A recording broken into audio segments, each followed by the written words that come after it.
Did you know that TikTok claims you can make perfect pasta by starting with cold water instead of boiling? I had to test this myself because it sounds crazy. Here's the traditional way we all learned. Boil water first, add salt, then drop in the pasta. Takes about 12 minutes total. But this viral hack says throw pasta in cold water and heat it up together. Let me try both methods side by side with the same pasta shape. The cold water method is definitely faster. Look at this. The pasta is cooking as the water heats up. But here's where it gets interesting.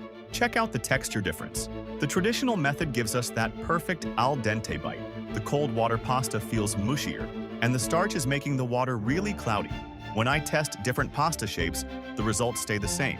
The science makes sense too. Starting with boiling water helps the outside cook quickly while keeping the inside firm. After tasting both, the winner is clear. Stick with the traditional method. Some kitchen shortcuts just aren't worth it.